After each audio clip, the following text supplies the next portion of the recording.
विश्वानि देव सवितरदुरितानि पराशुभ जेतभद्रन्तन्न आशुभ। कार्यक्रम वास्तुशास्त्रलाई प्रत्यक्ष प्रसारणको माध्यमबाट हेर्नुहुने सम्पूर्ण दर्शक महानुभावलाई म वासुदेव कृष्ण शास्त्रीको नमस्कार। दर्शकवृन्द, कार्यक्रम वास्तुशास्त्रमा जीवन जगत प्रकृतिका विभिन्न आयामका बारेमा हामी चर्चा गर्ने गर्दछौँ। यो कार्यक्रममा यहाँहरूले फोन गरेर आफ्नो जिज्ञासा राख्न सक्नुहुन्छ, इमेल गर्न सक्नुहुनेछ। साथसाथै यहाँहरूका जिज्ञासाहरू जुन रूपका छन् त्यो लेखेर तपाईले पठाउन सक्नुहुन्छ इमेलमा। नक्सा छ, अन्य कुनै पनि जिज्ञासा छ भने प्रेषित गर्न सक्नुहुनेछ। वास्तुशास्त्रमा प्रतिमा लक्षण शास्त्र एउटा स्वतन्त्र शास्त्र छ। प्रतिमा लक्षण शास्त्र हामीले पूजा गरिरहेका मूर्ति, देवालय, मन्दिर, यी सारा विषयहरू, मन्दिर, देवालय, मूर्ति, मूर्त सम्पदा, अमूर्त सम्पदा जे जति छन् त्यसमा प्रतिमाको बारेमा विस्तृत रूपमा चर्चा गरेको पाइन्छ। प्रतिमा लक्षण शास्त्र वास्तुशास्त्र जस्तै स्वतन्त्र शास्त्र, तर शास्त्रभित्रको एउटा महत्त्वपूर्ण अङ्ग हो।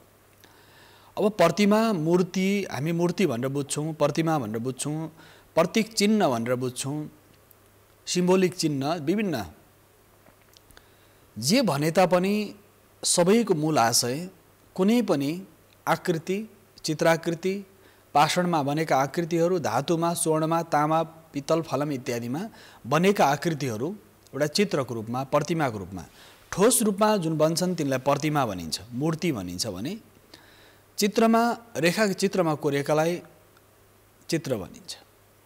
यसका साथसाथै प्रविधिको विकास भएर प्रिन्टेड चित्रहरू पनि पाइन्छ। त्यसका साथसाथै हातले बनाएका थान्का आदि, श्रीयन्त्र आदि, वास्तुयन्त्र, श्रीयन्त्र, थान्का यी विषयहरू। यो प्रसङ्ग यस अर्थमा कि प्रतिमाको जुन स्रोत छ, प्रतिमाको जुन स्रोत छ, स्वभाव छ र प्रभाव छ, यो प्रतिमा लक्षण शास्त्रमा यति दिव्य भावले वर्णन गरिएको छ। प्राचीन कालमा, अति प्राचीन उत्तर वैदिक कालमा भनौँ, त्योभन्दा नि आदिकालमा मानिसहरू मूर्तिको पूजा गर्दैनथे। ऋषि महर्षिहरू वैदिक धेरै यस्ता मन्त्रहरू छन् जहाँ अजर, अविनाशी, शाश्वत, सनातन भनेर ईश्वरको सत्ताले, ईश्वरीय सत्तालाई बुझिन्छ। ईश्वरीय सत्तामा ईश्वर कहिले, ईश्वर जुन त इष्ट मानेको हुन्छ, विश्वास, संसारभरि जति पनि मानव छन् आफ्नो आफ्नो आस्था, विश्वास, श्रद्धा र परम्परागत रूपमा पाएको ज्ञानलाई उनीहरूले निरन्तर अगाडि बढाइरहेका छन्।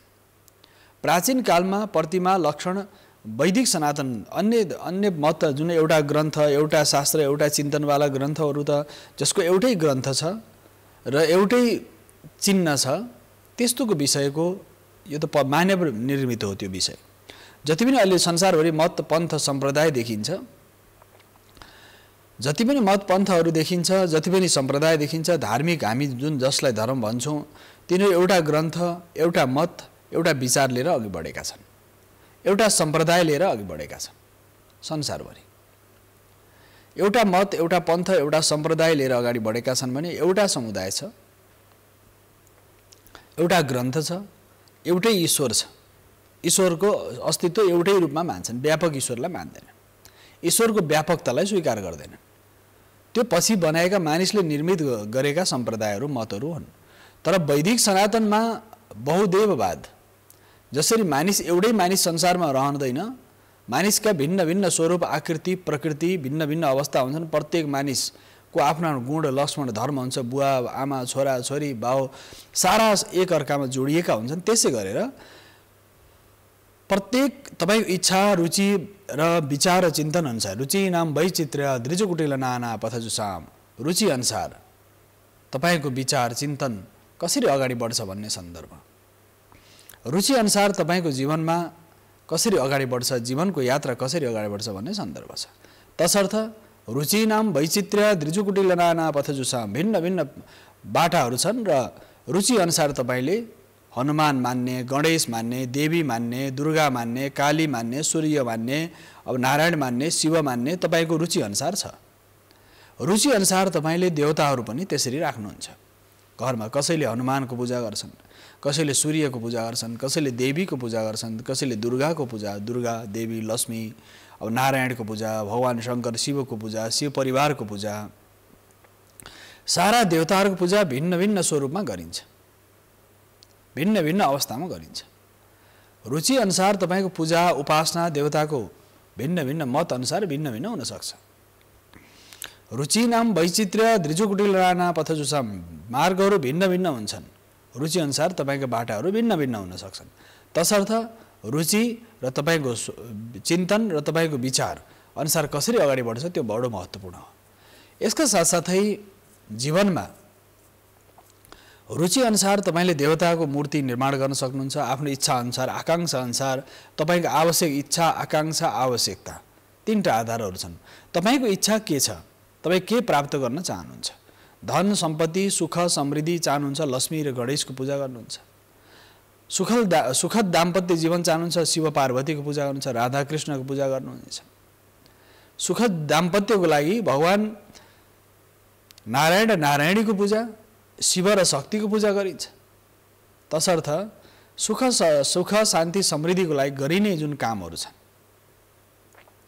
विभिन्न प्रकल्पहरू छन्, विभिन्न प्रभावहरू छन्, विभिन्न प्रयासहरू छन् र साधनाका विभिन्न आयामहरू छन्।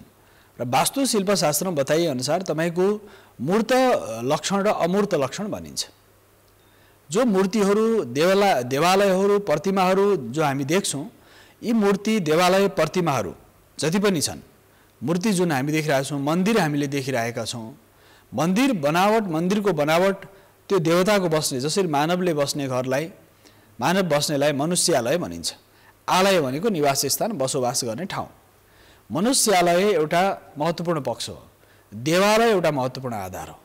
मनुष्यालय, देवालय, गौशाला, जीवालय पनि भनिन्छ।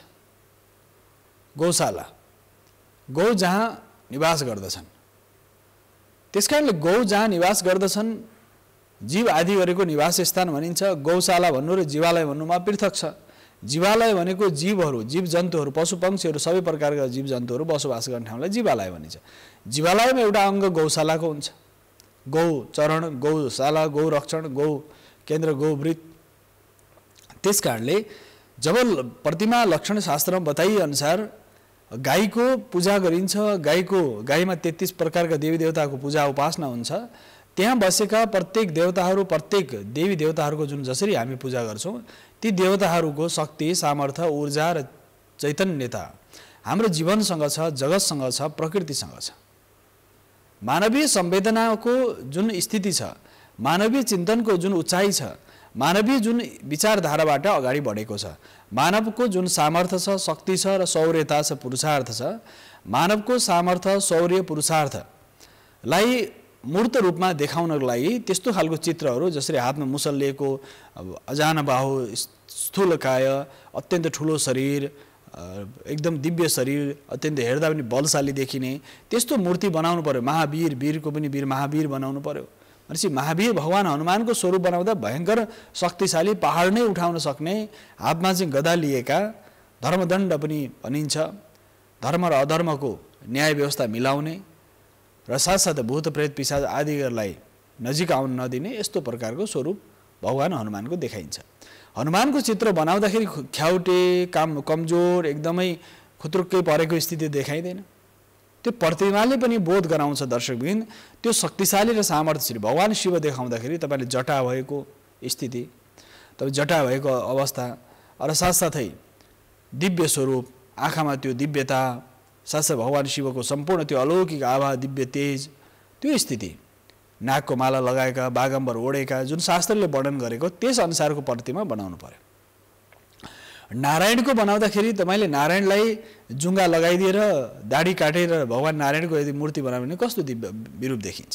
नारायणको मूर्ति त त्यस्तो हुँदैन, बडो दिव्य सुन्दर स्वरूपदेखि। लक्ष्मीको मूर्ति त्यस्तै बनाइन्छ।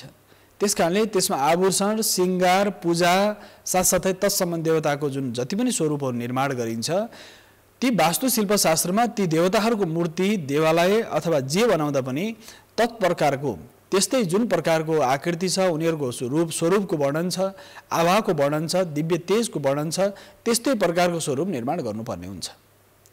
वास्तुशिल्प शास्त्रमा त्यस्तै प्रकारको स्वरूप निर्माण गर्यो भने बल्ल त्यो सकारात्मक प्रभावहरू तरङ्गित हुने गर्दछ।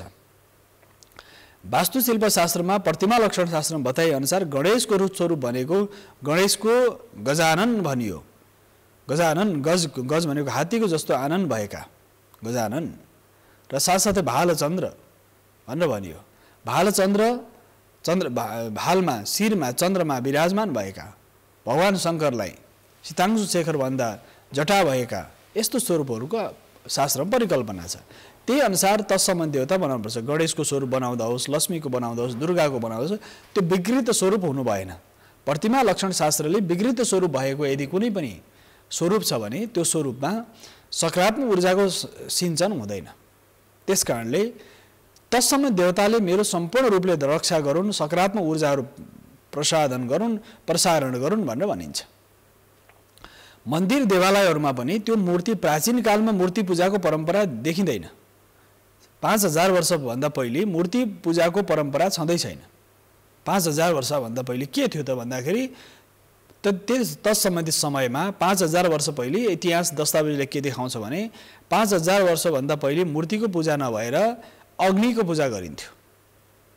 अग्निको पूजा गरिन्थ्यो, सूर्यको पूजा गरिन्थ्यो, सूर्यको बिम्ब बनाइदिने थियो, त्यसलाई बोध गरिन्थ्यो। चन्द्रमाको बोध गरिन्थ्यो, चन्द्रमाको स्वरूप। अब त्यो एउटा स्वरूप त आम मानिसले चन्द्रमा सधैँ त देखिने भएनन्, सूर्य त सधैँ देखिने भएनन्, पृथ्वी त सधैँ स्थिर छ। तर पृथ्वीको स्वरूप आकृति कस्तो छ? गोलाकार छ, चेप्टो छ, लाम्चो छ, चुच्चो छ, के छ भन्दा पृथ्वी गोलाकार छ, त्यसकारणले भूगोल भनियो। भू भनेको पृथ्वी, गोल छ भनियो, भूगोल भनियो। आकाश गोलो छ भनियो, खगोल भनियो। त्यसकारणले तत्सम देवताको आकृतिहरू, चिन्हहरू चाहिँ बिम्बहरू दृष्टिगोचर हुन थाले। सूर्यको जुन चिन्ह छ, चन्द्रमाको चिन्ह, बुध, बृहस्पति, शुक्र, शनि, राहु, केतु, तारा नक्षत्रहरूको जो संयुक्त चिन्ह छ, ती चिन्हहरूको स्वरूप र स्वभावलाई विस्तार गरियो। तसर्थ चिन्हहरू निर्माण गर्दा गरिने जुन प्रयास छ, चिन्हहरूको जुन तरङ्ग छ हाम्रो शरीरमा, हाम्रो मनमा, हाम्रो बुद्धिमा, हाम्रो विचारमा, हाम्रो विवेकमा चिन्हहरूको जुन तरङ्ग आइरहेको छ, त्यो तरङ्गले त्यो ऊर्जा त्यहाँ रहन्छ। त्यहाँ आवाही देवताहरूको पूजा हुन्छ। कोही मानिस, कुनै महापुरुष हो, भगवान बुद्ध भन्दाखेरि प्रतिमा लक्षण शास्त्रमा बुद्ध मूर्तिहरू कसरी बनाउने भन्ने चिन्तन पाइन्छ। बुद्धको मूर्ति बनाउँदाखेरि बुद्धको अङ्गुलबाट, बुद्धको अम्लाबाट 4 अङ्गुल, 6 अङ्गुल, 10 अङ्गुल, 24 अङ्गुल बुद्धका लामा अङ्गुला थिए। अजानुभाव हुनुहुन्थ्यो। 32 लक्षण थिए। एउटा मानिसमा 32 लक्षणको जुन स्वरूप छ, मानिसको जुन स्वरूप छ, त्यो लक्षणले देखिँदाखेरि 32 लक्षणले युक्त भएको भनिन्छ। 32 स्थूल शरीर, मिलेका दाँत, सुन्दर आँखा, सुन्दर शरीरको बनावट, उज्यालो शरीर, पहेँलो स्वरूप, यी विभिन्न लक्षणहरू त्यहाँ देखिन्छन्। मानिसको स्वरूपमा महापुरुष हुने लक्षणको स्वरूप कस्तो हुन्छ, सामान्य पुरुषको लक्षण कस्तो हुन्छ, त्यो कस्तो प्रकारको हुन्छ, उसका खुट्टाका अम्ला कस्ता हुन्छन्, पैतालामा कस्तो प्रकार चिन्हहरू अङ्कित हुन्छन्, हातमा कस्ता प्रकार चिन्हहरू चिन्हित हुन्छन्, शरीरको सबै आकृति प्रकृतिहरू बनावट कस्तो प्रकारको हुन्छ, यी सारा विषयहरू चाहिँ त्यहाँ बिम्बहरूमा देखिन्छन्। तसर्थ बिम्बहरूमा देखिएका जति पनि चिन्हहरू छन्, बिम्बमा देखिएका चिन्हहरू, चिन्हको जुन प्रभाव छ, चिन्हको जुन आकृति छ, चिन्हको जुन प्रभाव छ, त्यो चिन्हको आकृति प्रकृति र प्रभाव, त्यस आधारमा त्यो महापुरुषको लक्षण हो। जसरी स्तूपा बनाउनु पर्यो भने अग्लो, त्यसका साथ बुद्धको अम्लाबाट कति बुद्धको हात, भगवान बुद्धको हातको परिणाम, त्यसका साथसाथै 18 इन्चको हाम्रो सामान्य अहिले हुँदा हो भने 24 इन्चको हात भने कति लामो हात, 24 अङ्गुलको हात भएको, हातको कुइनादेखि अम्लासम्म मानिसको अहिले विशेष गरेर 18 अङ्गुलको हुन्छ भने 24 अङ्गुलको, 27 अङ्गुलको, 32 अङ्गुलको हात, त्यति लामा लामा हातहरू, खुट्टा त्यति लामा, जिउको बनावट त्यति सुडोल सुन्दर, त्यस्तै प्रकारको भगवान बुद्ध लामा लामा कान, जटाको स्थिति, यस्तो प्रकारको स्वरूप यदि भगवान बुद्धको जुन बनाइएको छ भने बुद्धको जुन स्वरूप र आकृति र प्रकृति जुन निर्माण गरिन्छ त्यो दिव्यता, त्यो दिव्य स्वरूपहरू त्यहाँ देखिन्छ। प्राचीन कालमा देखिएका जति पनि आकृतिहरू छन्, प्राचीन कालमा देखिएका जति चित्रहरू छन्, चिन्हहरू छन्, ती चिन्हहरू स्तूपाहरूमा राखिएका मूर्तिहरू, बुद्धको ध्यान मुद्रा, ज्ञान मुद्रा, अभय मुद्रा, भिन्न भिन्न मुद्राहरू छन्, त्यो स्वरूप देखाइनु पर्यो। र त्यस्तै प्रकारको बुद्ध दर्शन पनि भनिएको छ। वज्रयान परम्परामा तत्सम्बन्धी मूर्तिहरू त्यसरी निर्माण गर्नु पर्यो। साथसाथै जैन परम्परामा पनि जैन ऋषिहरू दिगम्बरहरू र जैनका 24 तीर्थङ्करहरू कस्ता हुनुपर्ने 24 तीर्थङ्करहरू मानिएको छ जैन परम्परामा। पहिलो आदि पुरुष आदि तीर्थङ्कर जति हुनुहुन्थ्यो आदि ऋषभदेवको जुन स्वरूप छ स्वभाव छ त्यस्तो उहाँको शरीर स्वरूप सबै देखाउनु पर्यो। दिगम्बर परम्परा हो या श्वेताम्बर परम्परा हो, दुईटा परम्परा जैन परम्परामा छन्। दिगम्बर भनेको वस्त्र इत्यादि केही पनि नलाउने, कम्प्लिट सम्पूर्ण रूपमा सात्विक बस्ने र त्यो अवस्थाको स्थिति जैन परम्परामा देखिन्छ।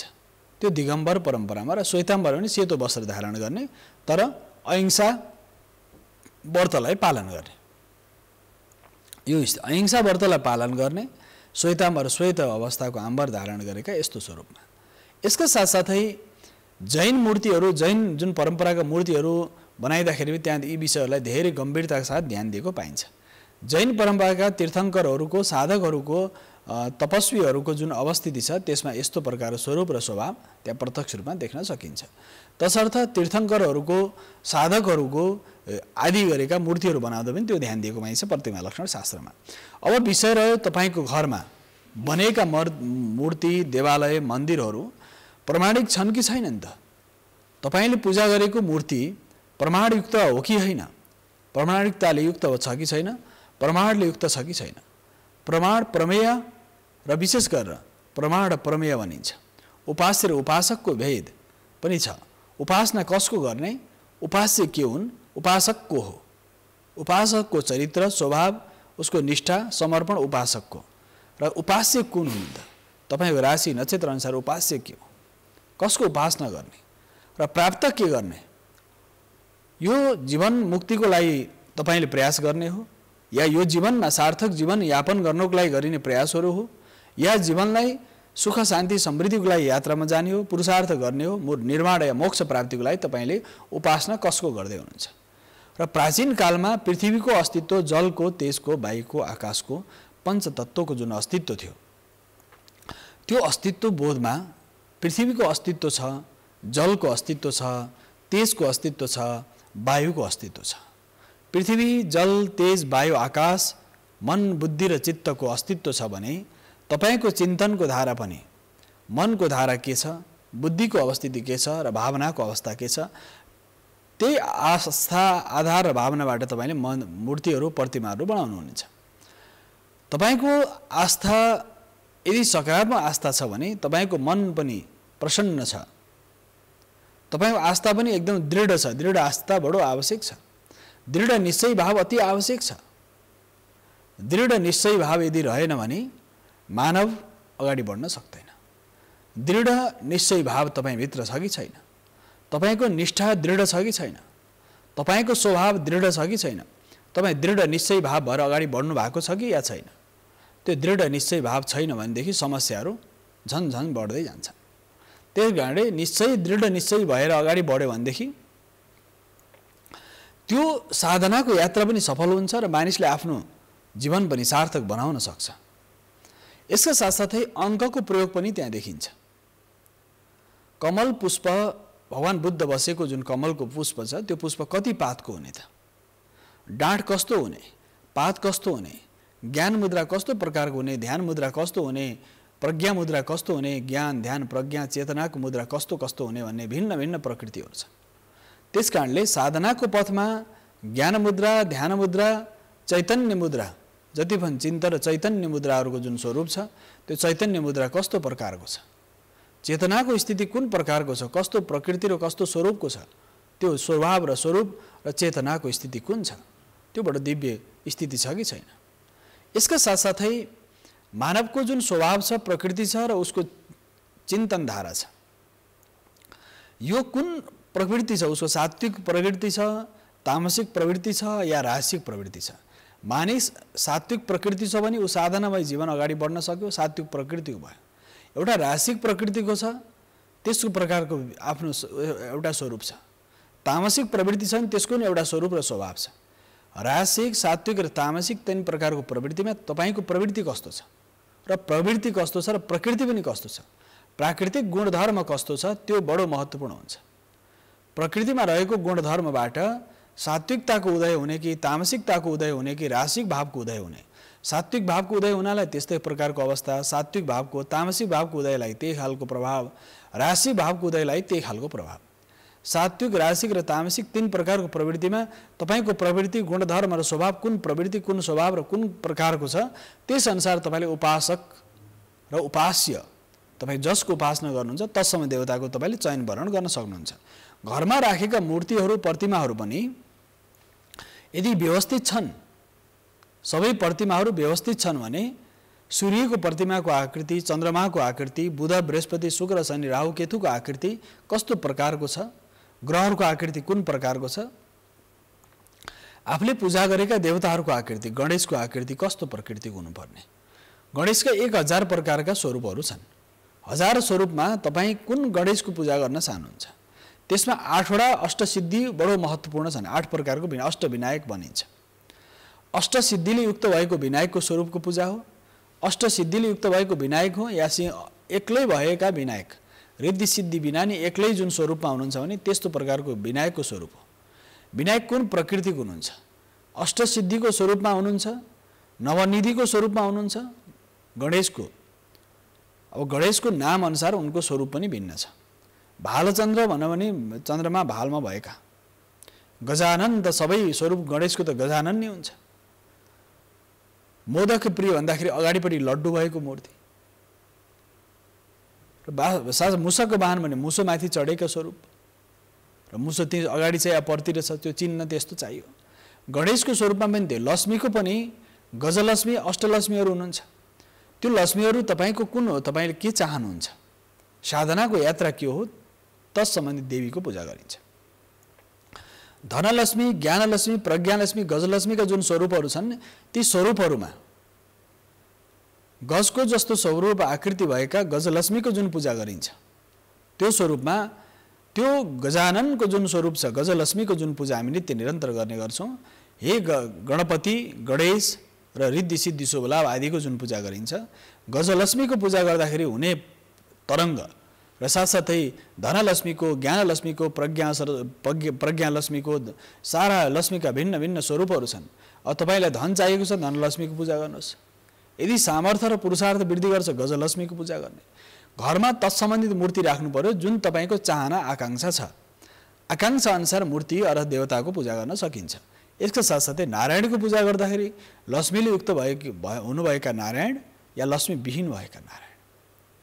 धेरैको जिज्ञासा के छ भने दर्शकबिन, यो लक्ष्मीको पूजा गर्दाखेरि कुन प्रकारको लक्ष्मी पूजा गर्ने। गणेशसँग पूजिएका लक्ष्मी, गणेशसँग पूजिएकी लक्ष्मी र विशेष गरेर गणेशसँग पूजिएकी लक्ष्मी र नारायणसँग पूजिएकी लक्ष्मी को हुन् भनेर धेरैको प्रश्न छ। लक्ष्मी कौस्तुभ पारिजात कसुरा धन्वन्तरी चन्द्रमा, भगवान नारायणसँग हुने लक्ष्मी चाहिँ समुद्रबाट प्रकट भएकी लक्ष्मी हुन्। कालभेद छ त्यसमा। समुद्रबाट जुन प्रकट हुनुभयो भगवती प्राम्बा, राजराजेश्वरी, मृडानी, रुद्राणी, भिन्न भिन्न नामहरू छन्। त्यो दिव्य परम चैतन्य, परम चित्तको परम दिव्य स्वरूपको भिन्न भिन्न स्वरूपहरू छन्। त्यसकारणले जुन लक्ष्मीको स्वरूप छ, समुद्रबाट निक्लिएकी लक्ष्मी, मोहनी स्वरूप भगवानले 14 रत्नहरू निक्लिँदाखेरि भगवान नारायणले जुन ग्रहण गर्नुभयो, पहिलो जुन प्रकट हुनुभयो लक्ष्मी, भगवानसँग चयन वर्ण हुनेको भयो, समुद्रपुत्री भनेर बुझिन्छ, समुद्रकी छोरी भनेर भनिन्छ। अब लक्ष्मी पूजा गर्दाखेरि कौडा किन राखिन्छ भन्दाखेरि कौडा पनि समुद्रमा पाइन्छ। कौडा पनि त्यो बडो त्यसको लामो पौराणिक कथा छ। त्यो कौडाहरू पनि समुद्रमै रहेको हुनाले, लक्ष्मी पनि समुद्र आएको हुनाले उनले माइती भेटे जस्तो हुन्छ अरे लक्ष्मीलाई। शङ्ख प्रिय छ, शङ्खले स्नान गराइन्छ लक्ष्मी नारायणको मूर्तिलाई, प्रिय लाग्छ किनकि उहाँको माइती हो, समुद्र त उहाँको माइती हो। माइतीमा जति पनि चिज सामग्रीहरू पाइन्छ ती सबै लक्ष्मीलाई प्रिय लाग्छ। लक्ष्मीलाई फुल किन प्रिय लाग्छ त भन्दाखेरि फुल पानीभित्र हुन्छ। कमलको पुष्प पनि लक्ष्मीलाई किन प्रिय लाग्छ? कमलको फुल चढाउँदा विशेष प्रकारको शक्ति सामर्थ्य प्राप्त हुन्छ भनिएको छ। किन त कमलको फुल लक्ष्मीलाई चढाउँदा सुख शान्ति सामर्थ्य प्राप्त हुन्छ भने त्यो लक्ष्मी नै जलको अधिष्ठात्री देवता नारायणसँग सम्बन्धित छ। त्यसकारणले लक्ष्मीलाई चढ्ने भनेको फुल अति प्रिय छ। यसका साथ भगवान शिवलाई बेलपत्र किन प्रिय छ त? कुनै मनोकामना पूरा होस् भनेर भगवान शिवको प्रतिमामा बेलपत्र चढाइन्छ। भगवान शिव हिमालयका देवता हुनुहुन्छ। हिमालयको भेगमा उहाँ विराजमान गर्नुहुन्छ। हिमालमा बस्नुहुन्छ, ध्यान योग गर्नुहुन्छ, तप गर्नुहुन्छ, साथसाथै विशेष गरेर ज्ञानको प्रसारक हुनुहुन्छ, नटराज हुनुहुन्छ भनेदेखि हिमाली भेगमा के पाइन्छ त भन्दाखेरि यहाँ पाइन्छ बेल। बेलको फल फूल सबै यहाँ प्राप्त हुन्छ। समुद्रको छेउमा त बेल फल्दैन, तर हुन्छ कहाँ भन्दा हिमाली भेगमा बेल हुन्छ। यसका साथसाथै रुद्राक्ष पनि हिमाली भेगमा हुन्छ। त्यसकारणले रुद्राक्ष, बेल आदि गरेका जति पनि प्राप्त हुन्छन्, जति पनि सामग्रीहरू प्राप्त हुन्छन्, ती सारा सामग्रीहरू चाहिँ यो क्षेत्रमा, यो भेगमा जुन प्राप्त गरिन्छ, त्यसले गर्दा भगवान शिवलाई बिल्ल पत्र, बिल्ल फूल, बिल्लको पात, जरा, हाँगा सबै प्रिय छ। यसका साथसाथै नारायणलाई तुलसी किन प्रिय छ भन्दाखेरि मध्य भागमा तुलसी प्रशस्त हुने भएको हुनाले नारायणलाई तुलसी प्रिय छ, शालिग्रामलाई तुलसी प्रिय छ।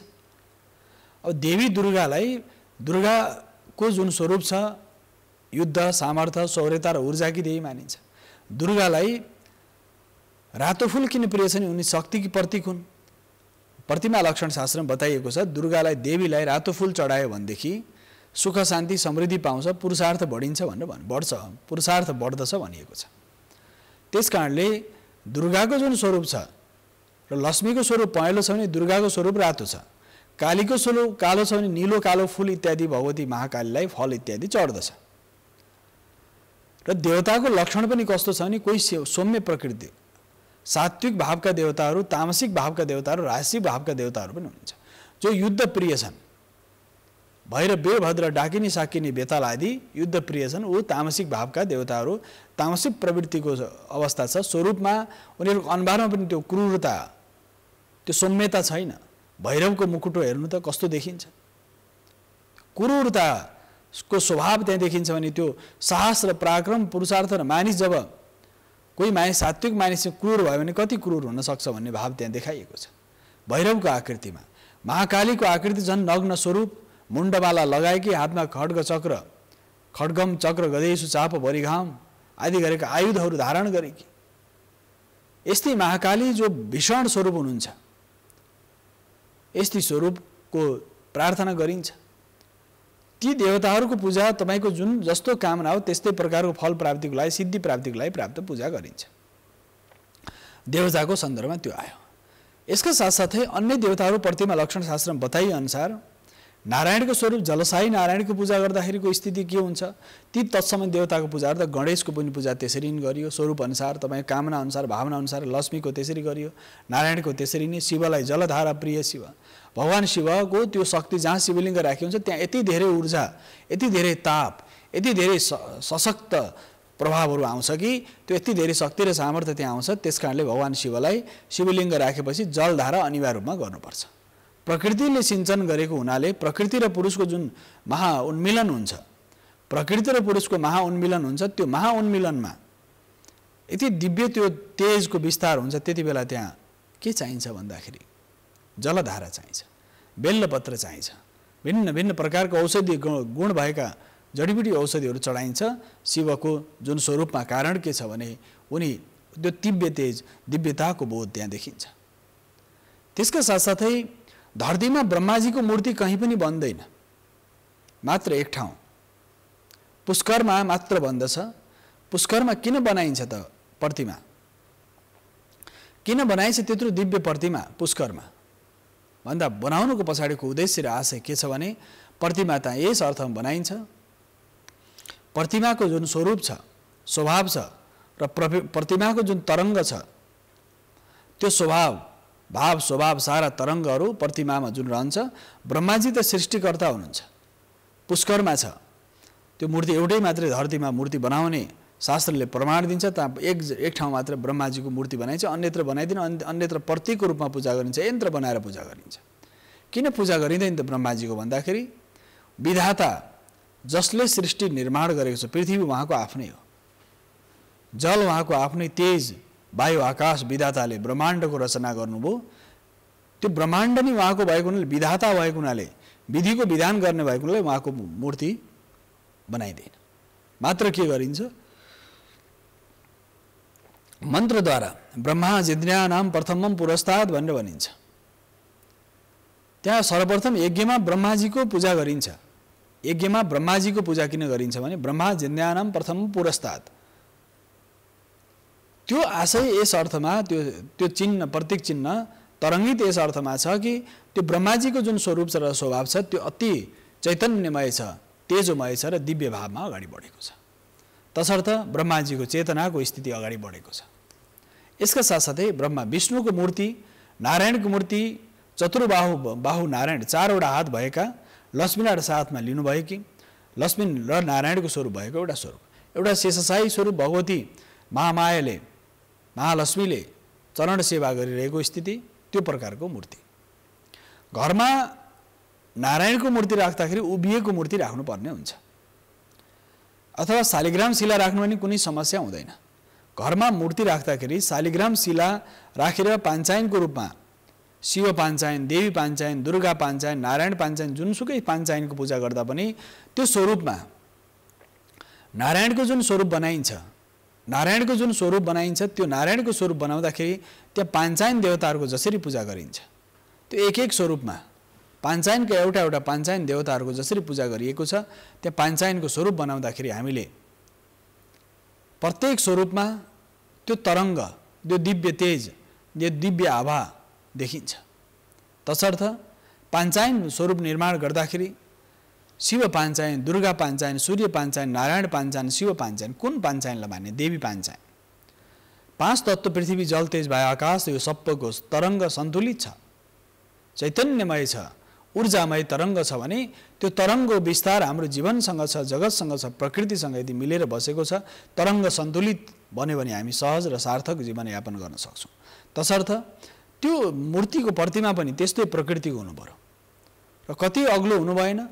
घरभित्र तपाईँले नित्य पूजा गर्ने मूर्ति भनेको न्यूनतम सानोभन्दा सानो स्वरूपमा 10 अङ्गुलदेखि 2 अङ्गुलदेखि सुरु भएर 16 अङ्गुलसम्म देखिन्छ। सानोभन्दा सानो प्रतिमा 2 अङ्गुलको हुनुपर्छ, तपाईँको अम्लाको 2 अम्ला, यत्रो सानो मूर्तिमा त स्वरूप देखिँदैन। 2 अङ्गुल, त्यसपछि 4 अङ्गुल, 8 अङ्गुल, 12 अङ्गुल र 16 अङ्गुल भनिन्छ। जुन व्यक्तिको 16 अन्तिम यसरी गर्दाखेरि यो 8 अङ्गुल भयो, त्यसपछि 12, 14, 16 यसरी अगाडि बढाएर तपाईँले अम्ला यसरी राखेर आफ्नो जुन देवताको जुन स्वरूप छ त्यो देवताको स्वरूपलाई मापन गर्नुहोस्।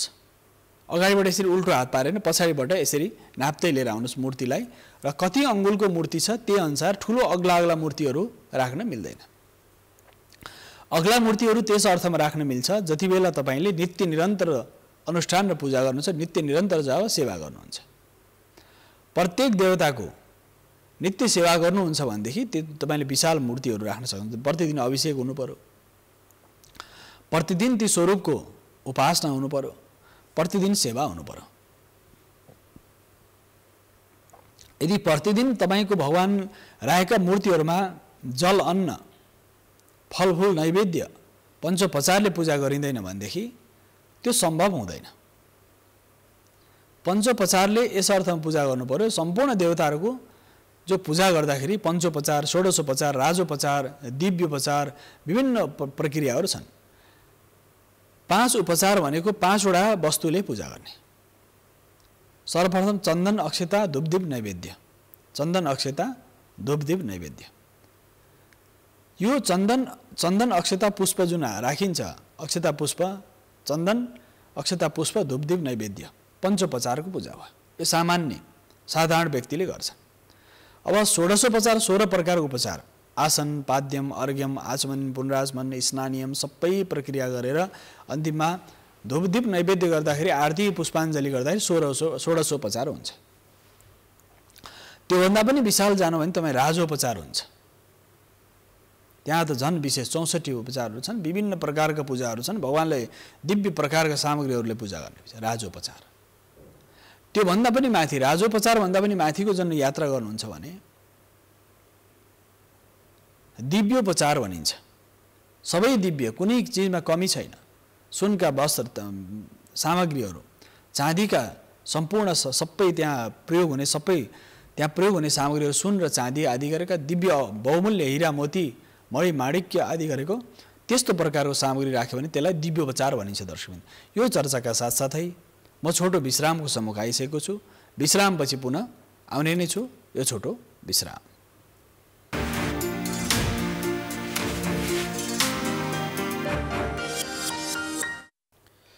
दर्शकबिन पुनः स्वागत छ कार्यक्रम वास्तुशास्त्रमा। हामी चर्चा गरेका छौँ प्रतिमा लक्षण शास्त्र, प्रतिमामा प्रयोग हुने सामग्रीहरू। अब प्रतिमा कस्तो प्रकार हुनु पर्यो, मूर्ति कस्तो प्रकार हुनु पर्यो भन्दाखेरि सबैभन्दा राम्रो मूर्ति सुनको मूर्ति मानिन्छ। नारायणको मूर्ति सुनको, सबैभन्दा प्रभावकारी मूर्ति सुनको मानिन्छ। त्यसपछि चाँदीको मूर्तिलाई प्रभावकारी मानिन्छ। त्यसपछि अष्टधातुको मूर्ति मानिन्छ भने काठको, फलामको र भिन्न भिन्न प्रकारका धातुहरूको र शिलाको, पाषाणको, ढुङ्गाको मूर्तिहरू। त्यसकारणले अब कसको मूर्ति बनाउँदा कुन प्रकारको सामग्रीको प्रयोग गर्ने र त्यहाँ स्वरूप कस्तो बनाउने भन्ने सन्दर्भ प्रतिमा लक्षण शास्त्रमा देखिन्छ। मूर्त सम्पदामा जुन प्रत्यक्ष देखिन्छ, मूर्तिको रूपमा देखिनलाई मूर्त सम्पदा भनिन्छ, मूर्त रूपमा देखिन्छ। अमूर्त भनेको जस्तै हावालाई देखिँदैन तर पात हल्लिन्छ। पृथ्वी गतिशील छ तर पृथ्वी चलिरहेको हामीलाई अनुभूति नै हुँदैन। पृथ्वी हिँडिरहेको छ, एकदम तीव्रता रूपमा आफ्नो गतिमा घुमिरहेको छ, तर पनि हामीलाई पृथ्वी हिँडेको थाहा हुँदैन। पृथ्वी देखिँदा मूर्ति स्वरूप देखिन्छ, थिर देखिन्छ, तर यो अस्थिर छ, यो चलायमान छ। अब सूर्य हामीले हिँडेको देख्छौँ, सूर्य उदाउने अस्ताउने, यो व्यवहारिक हो। न सूर्य कहिले उदाउँछन् न कहिले अस्ताउँछन्, मात्र पृथ्वी घुम्छ। त्यसअनुसार कोही पूर्व फर्केको मान्छेलाई एउटा कुनै चक्रमा राखेर घुमाइदियो भने बिस्तारै घुमाएर दक्षिण हुँदै पश्चिम लग्यो भने ऊ एकछिनमा उसको मुख पूर्व थियो भने एकछिनमा दक्षिण, एकछिनमा पश्चिम हुन्छ। त्यस्तै स्थिति छ पृथ्वी घुम्ने क्रममा। जलको पनि अवस्था त्यही छ। अब भूगर्भभित्रको जल हो कि माथि आकाशबाट वर्षा हुने जल हो कि कुन प्रकारको जलको स्थिति हो, त्यसको अवस्था पनि त्यस्तै प्रकार छ। त्यसकारणले पृथ्वी, जल, तेज, वायु र आकाशको जुन सन्दर्भ छ, तरङ्ग छ, यो तरङ्गको जुन स्थिति छ, पृथ्वीको जुन तरङ्ग छ र जलको जुन स्थिति छ, तेजको, वायु र आकाशको जुन अवस्थिति छ, त्यो सारा अवस्थितिहरू, सारा तरङ्गहरू, सारा चैतन्यमय अवस्थिति चाहिँ हाम्रो जीवनसँग छ, जगतसँग छ, प्रकृतिसँग छ। यसरी बुझ्नुपर्छ। त्यसकारणले तत्सम्बन्धित अभिव्यक्त हुने तरङ्ग र त्यसको ऊर्जा अभिव्यक्त हुने जुन बाहिरी वस्तु पदार्थ अभिव्यक्त हुन्छ, जसरी पानीको जुन स्वरूप हामी देख्छौँ, जस्तो पात्रमा राख्नुभयो त्यस्तै स्वरूपमा देखिन्छ। नदीमा भएको पानी कहीँ कालो प्रकारको हुन्छ, कहीँ निलो प्रकारको, कहीँ हरियो प्रकारको, कहीँ त्यो माटोको रङ अनुसार पानी कहीँ सेतो, कञ्चन सेतो हुन्छ। पानी पनि जुन रङसँग मिसियो त्यही प्रकारको हुन्छ। एउटा आफ्नो चिरस्थायी रङ त देखिएन। माटो पनि आफ्नो भूगोल अनुसार भिन्न भिन्न छ। त्यसको साथ जलको स्थिति त्यही छ। तेजको पनि अवस्था के छ भने तातोपन पनि तपाईँले न्यानो अनुभूति गर्ने तातो कि डढाउने तातो। तातो पनि ताप जुन भनिन्छ, तपाईँको शरीरमा ठिक्क सन्तुलित रहेको अक्सिजन रह्यो, सन्तुलित अक्सिजन रहने, सन्तुलित ताप रह्यो भने तपाईँको जीवन सार्थक भयो। यदि शरीरको सन्तुलन बिग्रियो भने अशान्त भयो मानिस। शरीरको सन्तुलन मिलाउनको लागि मानिसको जीवनमा सार्थक चैतन्यता उसको जीवनमा रहनु पर्यो। सार्थक चैतन्यमय भाव, सार्थक चिन्तन, सार्थक स्वरूपले बोध गर्न सक्छ। यदि उसले सार्थक अवस्थितिमा उसले अनुभूति गर्न सकेन, सार्थक रूपमा उसको जीवन चाहिँ सहज भएन भने त्यो सार्थक जुन सार्थकताको अनुभूति गर्दछ, साध्य र साधकको जुन अवस्था हुन्छ, साध्य र साधकको अवस्था, यो स्थितिबाट मानिस यदि अगाडि सहज रूपमा बढेको छ छैन, एउटा पक्ष त्यो भयो।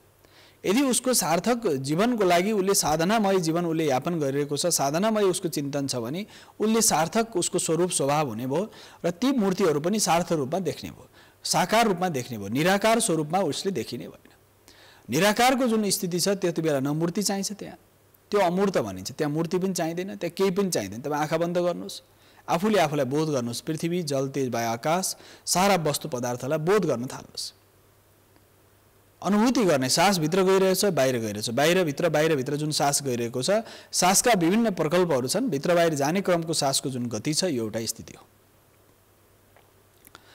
र मूर्ति, प्रतिमा, प्रतिबिम्ब चिन्हहरू किन मानिसहरूले राख्न थाल्यो भने, प्रतीक चिन्हहरू राख्नुको पछाडिको कारण उद्देश्य के छ भने, प्रतीक चिन्हहरू राख्दाखेरि सूर्यको, चन्द्रमा, मङ्गल आदि गरेको ग्रह नक्षत्रहरूको जुन बिम्ब छ, प्रतिबिम्ब छ, चित्र छ र चैतन्य जुन स्वरूप छ, त्यो चैतन्यमय स्वरूपको जुन स्थिति छ, त्यो सूर्यको चेतना, सूर्यबाट आउने ऊर्जा, पृथ्वीबाट रहने ऊर्जा, जल, वायु, तेज, आकाशबाट आउने प्रभावलाई कुनै सिम्बोलिक चिन्हद्वारा मूर्तिको रूपमा बुझाउनु पर्यो भनेदेखि सूर्यको चारैतिर किरण फैलिएको छ, पृथ्वी गोलाकार छ, आकर्षण शक्तिले अड्याइरहेको छ, जलको स्थिति शान्त छ, जीवनदायिनी शक्ति प्रवाहित भइरहेको छ जलमा, तेजको स्थिति त्यो सन्तुलित छ, आकाशको खुल्लापन नित्य निरन्तर देखिन्छ।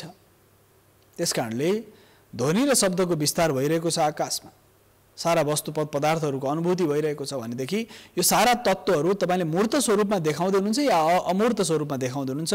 यदि मूर्त स्वरूपमा मूर्तिको स्वरूपमा देखाउँदै हुनुहुन्छ त्यस्तै प्रकारको स्वरूप निर्माण गर्नु पर्यो। अमूर्त देखाउँदै हुनुहुन्छ नि त अमूर्तको त कुनै उनी छैन, कुनै परिभाषा के हो छ नि जसको मूर्ति रूपमा, चिन्ह रूपमा, सिम्बोलिक रूपमा देखिँदैन भने त्यो चाहिँ के हो भने अमूर्त हो। कति यस्ता संस्कृति र परम्पराहरू छन् अमूर्त प्रकृतिका छन्, जसको कुनै ग्रन्थले त्यसलाई कुनै ग्रन्थले छोएको छैन, कुनै ग्रन्थमा छैन। कुनै व्यक्तिले गाउँघरतिर देखिन्थ्यो कि मानिसले कुचो नाग्यो भनेदेखि चाहिँ कुचोले खुट्टाले कुचो छोयो भनेदेखि मानिसले कुचोलाई ढोक्थे, निहुरिन्थे, विष्णु विष्णु भन्थे। त्यो परम्परा कुनै शास्त्रमा त लेखिएको छैन। कोही बाटो हिँड्दैछ, बिरालोले बाटो काट्यो भने मानिस एकछिन रोकिन्छ, कुनै शास्त्रमा त त्यो लेखेको छैन बिरालोले बाटो काट्यो भने के हुन्छ। यो प्रचलित मान्यताहरू आए जुन त्यो शास्त्र सम्मत पनि होइन, शास्त्रले त्यो बताउँदा पनि बताउँदैन, यो अन्धविश्वास पनि भन्न सकिने, मानिसहरूले विश्वास गरेका छन्, त्यो कुरीति पनि भन्न सकिने, त्यो एक खालको रीत भएर आएको छ। विभिन्न यस्ता सामान्य घटना हुन् दर्शक। अरू धेरै यस्ता छन् परम्पराहरू, जसरी कुनै पनि मन्दिर देवालयमा गयो भनेदेखि सिधै पछाडिबाट ढाड फर्काएर फर्किनु हुँदैन भन्ने कस्ता यस्ता मन्दिरहरू छन् जहाँ सिधै जाने अनि सिधै पछाडि सर्दै निक्लिने।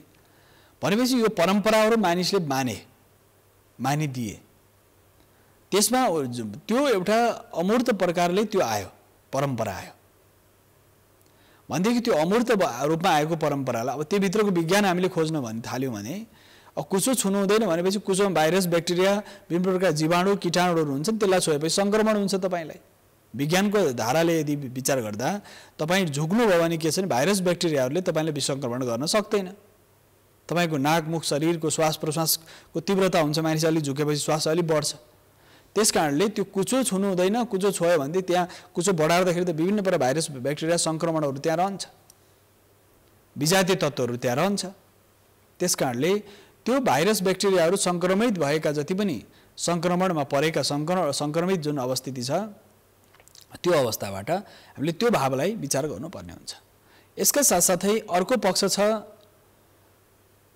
जीवनमा जुन सार्थकताको लागि हामीले गरेको प्रयासहरू, गरेको सार्थक जीवनको लागि गरिने साधनाहरू, गरिनु विद्याको साधना होस्, ज्ञानको, धनको, मानको, पद प्रतिष्ठा प्राप्तिको लागि गरिने साधनाहरू छन्।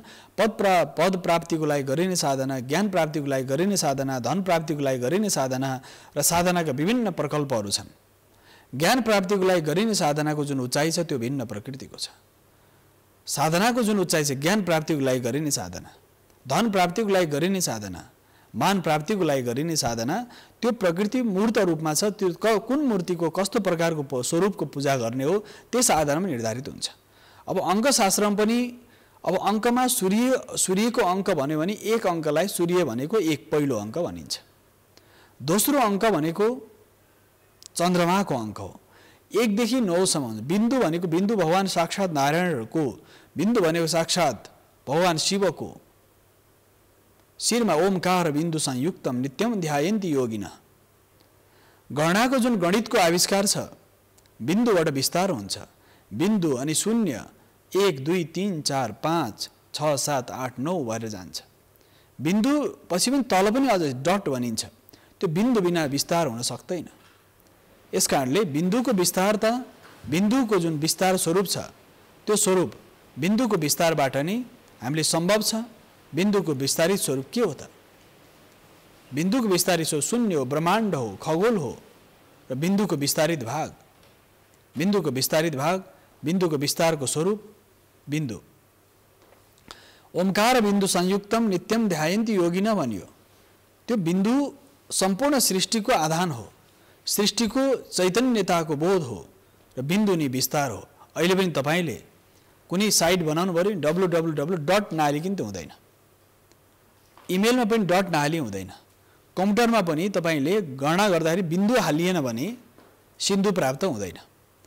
र यो सारा विज्ञानको जुन ज्ञान छ त्यो विज्ञान भनेको के हो कि तपाईले इमेल गर्नुहोस्, तपाईले साइट गर्नुहोस्, अथवा तपाईले नम्बर राख्नु भने पनि डटको सबै ठाउँ प्रयोग हुन्छ, बिन्दुको सबै ठाउँ प्रयोग हुन्छ। किन हुन्छ त बिन्दुको? भन्दा बिन्दुले विस्तार गर्दछ, बिन्दुले शून्यको निर्माण गर्छ, शून्यमा अङ्कहरू विस्तारित हुन्छन् 1 2 3 4 5। ती प्रत्येक ग्रहहरू 9वटा ग्रहहरू 9वटा अङ्कमा विराजमान छन्, 9वटा ग्रहहरू 9 भागमा विराजमान छन्। 9वटा ग्रहहरूमा प्रत्येक अङ्क, कोही को मङ्गल बलशाली छ भने उसको 9 अङ्क उसको शक्तिशाली भयो। 8 अङ्क कसैको शक्तिशाली देखिन्छ भने 8 अङ्क उसको के हो, शनिसँग सम्बन्धित भयो। यदि 8 अङ्क शनिको अङ्क मानियो, 8 मूलाङ्क भनेको शनिको, एउटा बिन्दुको आधारमा अङ्क विज्ञानमा भने अनुसार 1 अङ्क 2 अङ्क 3 अङ्क 4 अङ्क प्रत्येक ग्रहसँग सम्बन्धित अङ्क हो। 1 अङ्कले सूर्यलाई बोध गराउँछ नि 9 अङ्कले मङ्गललाई बोध गराउँछ। साथसाथै प्रत्येक ग्रहको स्थितिमा राहु केतु शनि मङ्गल बुध बृहस्पति शुक्र आदि गरेका ग्रहहरू, अब त्यही अङ्क 6 अङ्कलाई बोध गराउने शुक्रसँग सम्बन्धित अङ्क हो। यसकारणले अब राशिको क्रम एउटा छ, नक्षत्रको क्रम एक प्रकारको छ, र साथसाथै अङ्कको विज्ञान पनि छ। त यन्त्र निर्माण गर्दा पनि तत्समय देवताको यन्त्र बनाउनु पर्यो। अब महामृत्युञ्जय यन्त्र बनाउनु पर्यो भने त्यहाँ अङ्कको प्रयोग हुन्छ। कुन दिशामा कति देवताहरू विराजमान गराउने, दक्षिणपट्टि कति देवता, उत्तरपट्टि कति देवता, पश्चिमपट्टि कति देवता र दक्षिणपट्टि कति देवता, र कुन कुन प्रकारका देवताहरूको स्वरूप त्यहाँ निर्माण गर्ने। यसका साथसाथै ती देवताहरूले गर्ने त्यहाँभित्र गरिने कामहरू छन्। तपाईको हार्ड डिस्कभित्र तपाईँ कतिवटा साना साना साना साना कणहरू छन्, त्यो प्रत्येक काम प्रत्येक स्टेसनको काम भिन्न छ। कुनैले भिजुअललाई तान्छ, एउटा चाहिँ कुनै हार्ड डिस्क छ अथवा कुनै पनि कम्प्युटरको भित्री इन्टरनल सेट छ, सञ्जाल छ, त्यो भित्र त्यो यन्त्रभित्र कुन देवताले कुन काम गर्ने पहिले त्यसलाई अर्डर गर्नु पर्यो। त्यहाँ ध्वनि कसले प्रसारण गर्ने, रङ कसले प्रसारण गर्ने। तपाईले जसरी कम्प्युटरमा ल्यापटपमा टिभीमा तपाईले रङहरू देख्नुहुन्छ, त्यो पछाडि टिभीको पछाडि भएको जुन यन्त्र छ त्यो यन्त्रले के देखाउँछ भने त्यो यन्त्रमा भिन्न भिन्न यन्त्रको भित्र साना साना स्टेसनहरू छन्, साना साना त्यहाँ अवयवहरू छन्। ती अवयवहरूले कुनले चित्रलाई देखाउने, कुनले ध्वनिलाई देखाउने, कुनले तपाईँ शब्दलाई व्यवस्थित गर्ने, कुनले रङलाई प्रसारण गर्ने, रातो कसले पठाउने, सेतो कसले पठाउने, पहेँलो कसले पठाउने, हरियो कसले पठाउने भने जस्तै तपाईको टिभीको सेटमा आएको जुन चित्र छ, मैले लागेको वस्त्र रातो छ अथवा कपाल मानिसको कालो छ भने त्यो कालो देखाउने काम त यहाँबाट त तपाईको सुपर स्टेसनमा गयो, तपाईको टिभी सेटमा आयो। टिभी सेटमा तपाईले यहाँ जस्तो हामीले प्रत्यक्ष प्रसारणबाट प्रसारित भएको चित्रहरू, छायाचित्रहरू तपाईले देखिराख्नु भएको छ भने, कसरी देखिराख्नु भएको छ भने तपाईको टिभी भित्र रहेको जुन साना साना अणु परमाणुहरू छन्, इलेक्ट्रोनहरू छन्, तिनीहरूले त्यहाँ दिव्य निरन्तर उनीहरूले त्यो स्वरूपलाई निर्माण गरिरहेका छन्। त्यो रातो पहेँलो सेतो हरियो कालो देखाउने एउटा छ, ध्वनिलाई प्रसारण गर्ने एउटा छ, साथसाथै स्वरूपलाई प्रसारण गर्ने एउटा छ। यहाँको सम्पूर्ण आकृतिप्रति जस्तो छ यहाँ त्यस्तै तपाईको टिभीमा पुग्दछ, हो त्यस्तै गरेर दर्शकबिन त्यही आकृति त्यही स्वरूप तपाईको त्यो भित्रको जुन तन्त्र छ, यन्त्र मन्त्र र तन्त्र भनिन्छ। तपाईको टिभी एउटा यन्त्र हो, तपाईको टिभी एउटा यन्त्र हो, एउटा यन्त्र हो। त्यो भिन्न भिन्न भिन्न प्रकारका कामहरू छन् त्यो टिभीभित्र, मोबाइलभित्र अथवा प्राविधिक यन्त्र हो। यो शरीर पनि एउटा यन्त्र हो, हाम्रो शरीर के हो, एउटा यन्त्र हो। यहाँसँग मानिसले बुझ्न सजिलो छ। यो भित्र मुटु छ, कलेजो, फोक्सो, मस्तिष्क, सप्तधातु, नवद्वार, सारा विषयहरू 206वटा हड्डी, डल्बिसी, आरबिसी, होमोग्लोबिन, सारा रक्तकोशिकाहरूले यो शरीर भन्छ। एउटा यो शरीर स्थूलकाय शरीर भए जस्तै यो भित्र अब एउटा यो यन्त्र हो, मानिसको एउटा स्वरूप भयो। यो जीवित यन्त्र फेरि निर्जीव होइन, त्यो सजीव निर्जीव स्थूल सूक्ष्म स्थूल विभिन्न छन्, त्यसको काय भिन्न फेरि अर्को विशेष विज्ञान छ। दर्शक सामु बुझाउनलाई यो विषय यहाँ प्रस्तुत गरिएको छ। त्यस्तै गरेर जसरी यन्त्र छ त्यसपछि त्यहाँ प्रक्रिया जुन हुन्छ त्यो मन्त्रले गर्छ, त्यो मन्त्रले गर्छ। त्यो प्रक्रिया प्रोसेसर के हो भन्दा मन्त्र हो। त्यहाँ ध्वनिको त्यो प्रोसेसर के हो, मन्त्र हो। त्यो यन्त्र मन्त्र र तन्त्र चाहिँ के हो, सारा त्यो भित्रको सञ्जाललाई व्यवस्थित गरेर तपाईले स्वरूपमा जुन बाहिर देखाउँदछ स्वरूपमा चाहिँ परिभाषित गर्छ। त्यसकारणले तन्त्र मन्त्र र यन्त्र हो। त्यस्तै गरेर सनातन तन्त्र पनि वास्तुशास्त्रमा तन्त्र मन्त्र र यन्त्रलाई लिएको छ। त्यो तन्त्र मन्त्र यन्त्रको सारा गति र चैतन्यता नै जीवन हो, जगत हो, प्रकृति हो र प्रकृतिको सारा ईश्वरको प्रतिबिम्ब नै प्रकृति हो। दर्शकबिन, यिनी चर्चाका साथसाथै कार्यक्रम वास्तुशास्त्रको निर्धारित समय आइसकेको छ। यसका साथसाथै प्राविधिक मित्रले सङ्केत गरिसक्नु भएको छ। छायाङ्कनमा साथ दिने मित्रहरू, प्रविधिमा साथ दिने सम्पूर्ण साथीहरूसहित म वासुदेव कृष्ण शास्त्रीलाई कार्यक्रम वास्तुशास्त्रबाट आज भने बिदा दिनुहोस्। हवस् त, नमस्कार, जय वास्तु।